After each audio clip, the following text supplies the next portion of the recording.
ఈ వీడియోలో సాంబార్ ప్రిపరేషన్ అండి. మా అక్క చాలా బాగా చేస్తుంది, చాలా టేస్ట్గా ఉంటుంది. ఈ వీడియోలో ఎలా చేయాలని చూపించేస్తాను. ముందుగా అయితే పప్పు నానబెట్టుకోండి. అలానే ఇక్కడ కావాల్సిన కూరగాయలన్నీ కూడా నేను కట్ చేసి ఇచ్చాను. మనం మార్కెట్కి వెళ్ళిన తర్వాత నెక్స్ట్ డే ఆర్ 3-4 డేస్ తర్వాత చేస్తే మన ఇంట్లో కూరగాయలన్నీ ఉంటాయి కదా, వాటితో సాంబార్ చేసుకుంటే చాలా బాగుంటుంది. ఇక్కడ ఒక బాండి పెట్టుకొని ఆయిల్ పోసుకొని దొండకాయలు, క్యారెట్, చిన్న ఉల్లిపాయలు, పచ్చిమిర్చి, సొరకాయ, ములక్కాయ, టమాటా, 2 రకాల వంకాయలు అలా ఉన్నవన్నీ తీసుకొని ఫ్రై చేసుకోవాలి. ఆయిల్లో మగ్గ పెట్టుకోండి. ఈ లోపల కుక్కర్ కూడా పెట్టేసింది.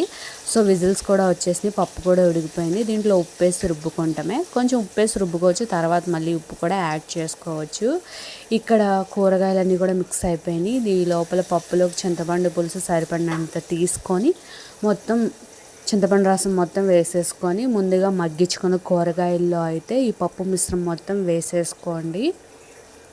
మీలో ఎంతమందికి సాంబార్లో ములక్కాళ్ళు, చిన్న ఉల్లిపాయలు ఇష్టమో కామెంట్లో చెప్పండి. ఈ సాంబార్ మరుగుతుండగానే కొద్దిగా దీంట్లో ఉప్పు, కారం, పసుపు కూడా వేసేసుకోండి.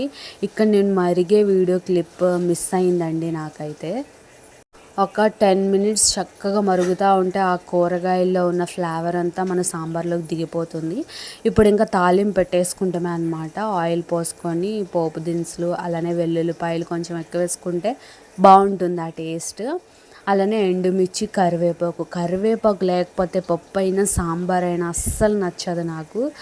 తింటే చాలా మంచిది అని అంటారు, కానీ కూరగాయలు అన్నీ తింటా కానీ కరివేపాకు అస్సలు తినను. ఏంటో ఎంత మంచిది అని చెప్పినా సరే అస్సలు తినలేను నేను ఆ కరివేపాకుని. ఇప్పుడు ఇది టేస్ట్ ఎలా ఉందో మీకు టేస్ట్ చూసి చెప్తాను. ఇదివరకు చిన్నతనంలో అయితే సాంబార్ అయినా ఏదైనా కూరగాయలు అలా వస్తే మొత్తం అన్నీ పక్కకు పెట్టేసే టైప్ అనమాట నేనైతే.